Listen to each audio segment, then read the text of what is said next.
en tu taller. Eres guardián de la Virgen, primer consagrado, papá San José. Eres justo y carpintero, prudente, valiente y lleno de fe. El Señor esté con ustedes. Lectura del Santo Evangelio según San Lucas. Gloria a ti, Señor.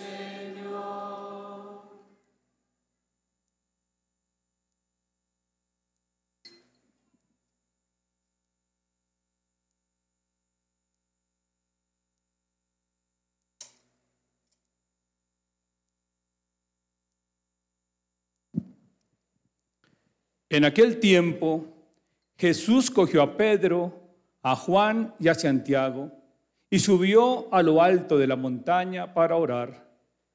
Y mientras oraba, el aspecto de su rostro cambió, sus vestidos brillaban de blancos.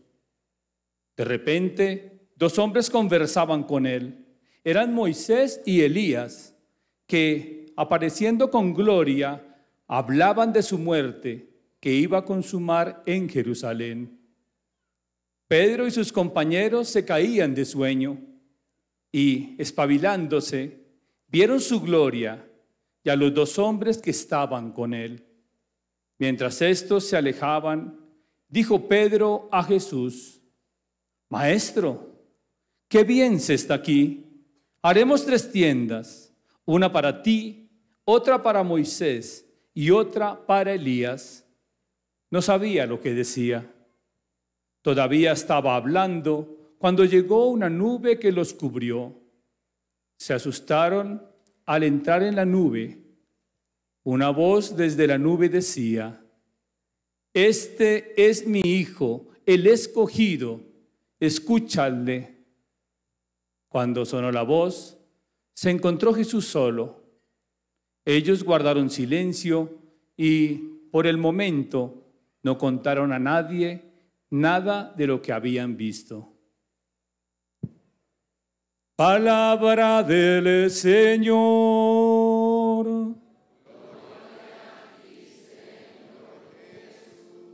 Queridos hermanos, al escuchar estas bellas palabras que nos ha otorgado la liturgia de la palabra en este segundo domingo de Cuaresma, nos hace pensar un poco la importancia, y más bien sería lo meramente importante o lo más esencial de ser cristiano y ser hijo de Dios. ¿Y cuál sería el anhelo más profundo de Dios Padre? Escuchábamos a Abraham, que parte de la experiencia de un hombre que en una realidad politeísta se encuentra o escucha la voz del único Dios. Y me hace pensar un poco de todas estas voces que encontramos en nuestra actualidad. Pues Abraham también las tenía. Muchas oportunidades y muchas voces de quién es Dios y dónde encontrar a Dios. Pero en toda su realidad, con su familia, con su entorno, con su cultura, escucha la voz de Dios. Y al escuchar la voz de Dios, le da una misión. Constituya mi nación. Haz una nación santa. Prepara un pueblo. Diríjate hacia ellos y háblales de mí. ¿Qué tarea tan grande? ¿Qué misión tan grande para poder llevar a cabo el gran acontecimiento de la fe, que es la encarnación del Verbo en el mundo. Arranca con un hombre y en un contexto donde no era normal que alguien creyera en un solo Dios. Es una misión. Pero la clave de esto se llama la escucha. Dios siempre habla. Dios siempre está allí atento para hablarle al corazón de cada uno. ¿Cuántos de ustedes y yo, Dios no les habla, y por qué no en este congreso, por ejemplo? ¿Cuántas veces Dios no habla en el acontecer del ser humano que todos los días toca las puertas de nuestro corazón? Pero nos encontramos ante un mundo y una realidad donde las voces son muchísimas. Tantas voces que escuchamos. Las voces de algunos que dicen creer en Dios, pero no lo siguen. Muchas voces que dicen que este es Dios, pero no los lleva al encuentro real con Él, a una vivencia profunda de Dios. ¿Cuántos de pronto dicen, eso no existe, Dios no existe? Y sí que menos lo que hombres han hecho y que se han inventado, como tantas voces o tanto escuchamos en esta realidad y en el mundo actual. ¿Cuántos y cuántas voces, sin contar las voces que dicen que no tenga que ver nada con Dios? Aléjate de Él. Haz otras cosas, tus proyectos, emprendimientos, todo eso está muy bien. Pero muchos de ellos nos apartan de Dios. Y ahí es donde nos lleva a pensar de todas esas voces que ustedes y yo escuchamos. ¿Será que escuchamos la voz de Dios? En medio de tantas y tantas voces atractivas que nos propone el mundo. Es el reto de nuestro tiempo. Ese reto lo tuvo que vivir también Abraham después de que recibe su misión. También responder concretamente en medio de tantas voces, escuchar la única y verdadera voz que nos permite precisamente llevar a cabo la misión que Dios le ha encomendado, que era precisamente ser padre de una nación. Y allí constituye todo ese camino tan profundo y maravilloso. ¿Por qué les menciono esto? Porque, queridos hermanos, para llegar al Evangelio es importante encontrar cuál es la raíz de toda esta historia de salvación que llamamos nosotros economía de la salvación. Luego el Salmo bellamente le propone dos respuestas o dos ayudas espirituales. La primera, luz, y la segunda, la salvación. Dos grandes regalos que Dios pone.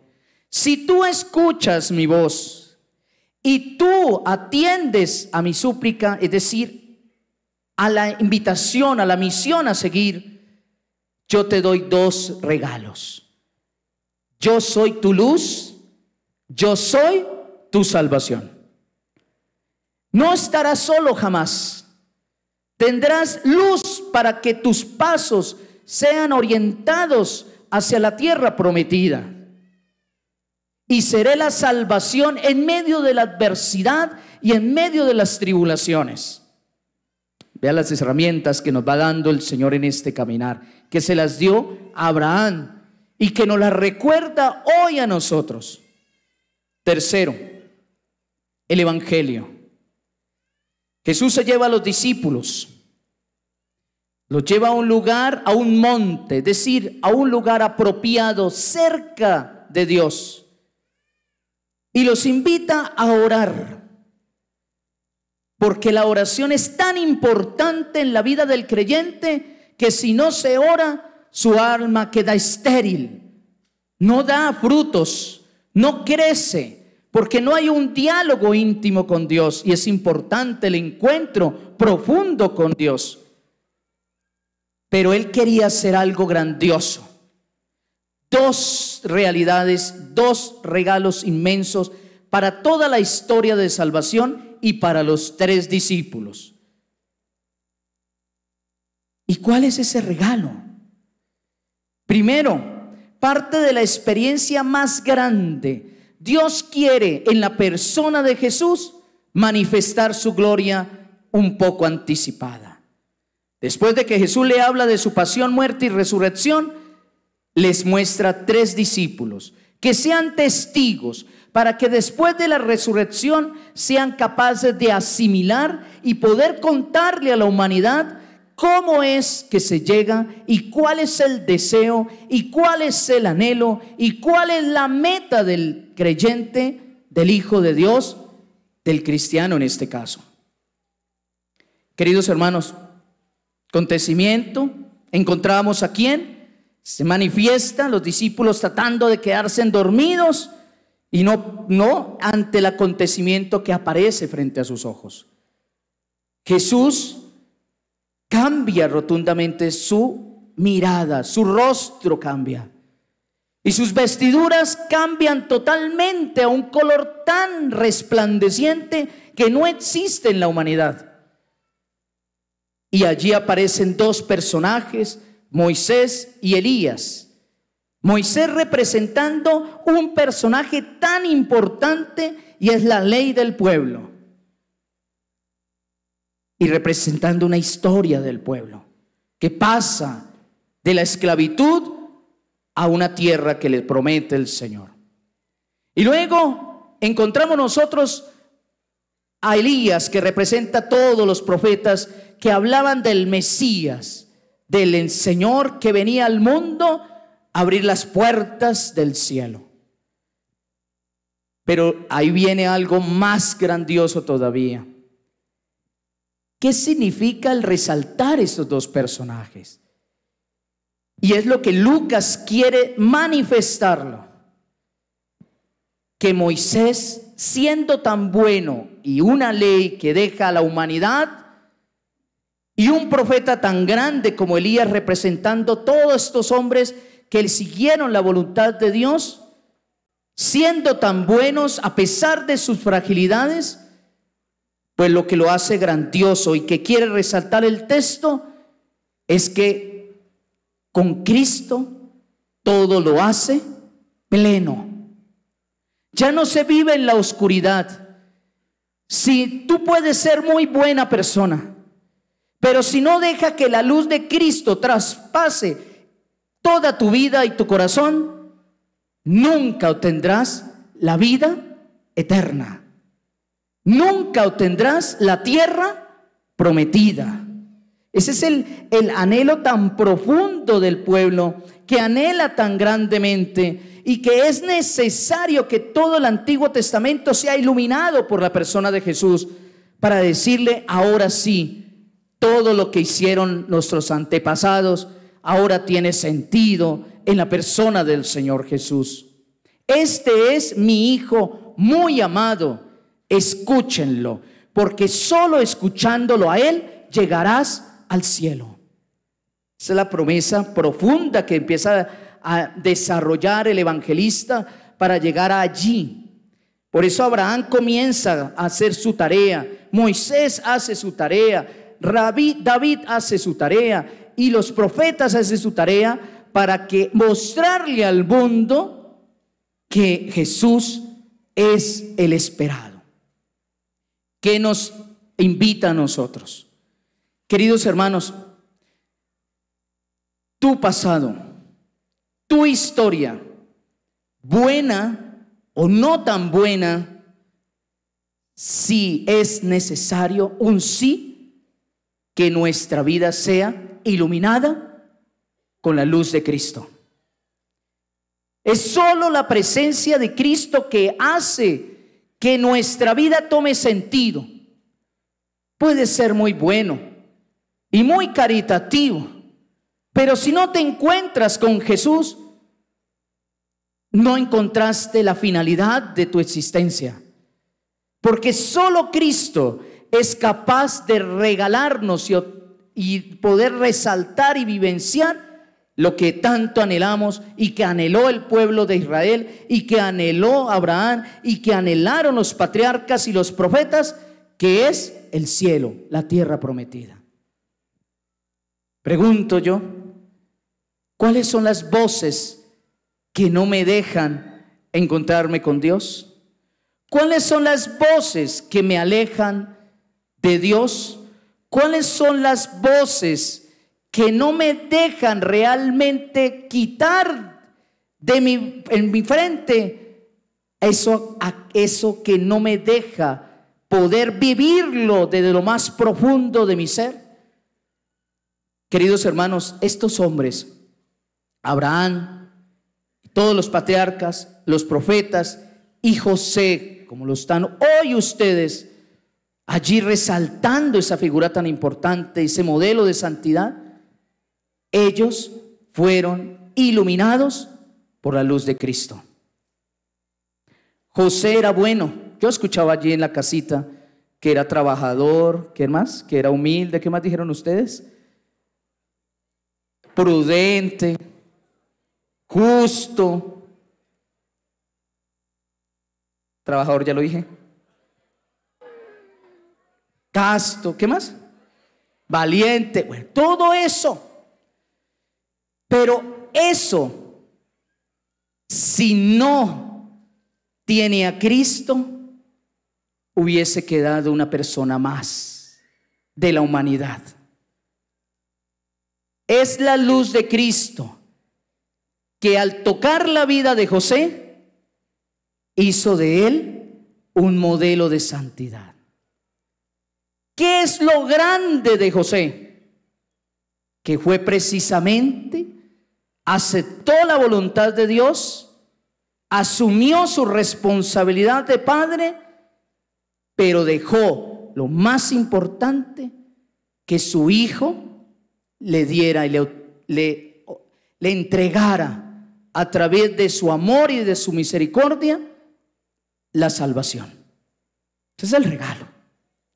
José llega al cielo no simplemente por ser el padre de Jesús.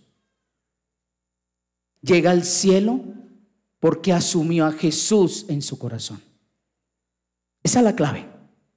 Los santos son santos porque se configuraron con Cristo. Por eso Moisés y Elías no podían llegar al cielo si no tenían el resplandor del Mesías. Eso es lo que está manifestando bellamente. Y hoy queremos decirle, en esta celebración y todo el congreso que ustedes han manifestado bellamente, decirle gracias, Señor Jesús, porque en un modelo como este hombre, con unas características, virtudes, cualidades que tú le has regalado, le diste la más importante: ser santo. Ser santo. Porque no es igual ser bueno que ser santo. Bueno puede ser cualquier persona de la humanidad, pero santo es el que se configura con Cristo. Y eso lo logró él, como lo logró María Santísima. Ustedes han dicho, gran personaje que se convierte en el primer consagrado, creo que es el tema del congreso. Primer consagrado, pero ¿consagrado a quién? A Cristo Jesús. María, primera discípula, madre de la iglesia, porque se entregó al servicio de Cristo. Ahí está la clave. Entonces la invitación que nos hace a nosotros, primero, dejarnos iluminar, resplandecer por la presencia de Cristo. Tu vida, siendo bueno, siendo buena madre, siendo buen padre, siendo buen hijo, está muy bien, pero tienes que llevar en tu corazón impregnado el perfume de Cristo, porque ustedes y yo aspiramos el cielo, ¿sí o no? Sí. No, es una tristeza uno. ¿Entonces a qué aspiran? Yo aspiro al cielo. Porque pues para tener carros, becas, casas y fincas, pues eso lo puede tener uno en un segundo. Pero en un segundo se va. Pero lo que realmente queda es el cielo. Y eso es lo que busca un cristiano. Y eso es lo que anhela una familia santa. Mire, cuando a mí se acercan, y hoy escuché una persona que se me acercó y me dijo: padre, yo me voy a casar. Y le escuché: ¿por qué te vas a casar? Porque yo anhelo el cielo. Esa es la clave. Uno no se casa por casarse. Para casarse, júntese en dos y una vez échele bendición y sale. El siguiente, como peluqueando calvos, sale, pase. Pero un verdadero cristiano anhela la santidad, y solo la santidad se otorga en la persona de Jesús. Por eso hoy resaltamos la figura de José, no solo por ser bueno, sino porque tuvo la gracia más bella: configurarse con Cristo. Queridos hermanos, que ese sea nuestro anhelo. Que este congreso, al salir ustedes de aquí, se sientan tan impregnados del amor de Dios, que sean grandes padres de familia, grandes hijos, grandes hermanos, que a pesar de nuestras fragilidades, luchemos día a día por ser mejores hijos de Dios. No mejor persona, partimos de ahí, pero nosotros como cristianos queremos más. Y es ser mejores discípulos del Señor, ser dignos hijos de Dios, para que por su intercesión de estos grandes patronos de la iglesia, pues nos otorgue el Señor la gracia de la santidad, y sobre todo, como Abraham anheló, y todo el pueblo de Israel y toda la iglesia anhela, la tierra prometida, que es el cielo. Que Dios los bendiga enormemente. Amén. Carpintero, traigo mi corazón. Tallaré las virtudes que tú viviste por amor. Tu prudencia y silencio nos llevan al cielo.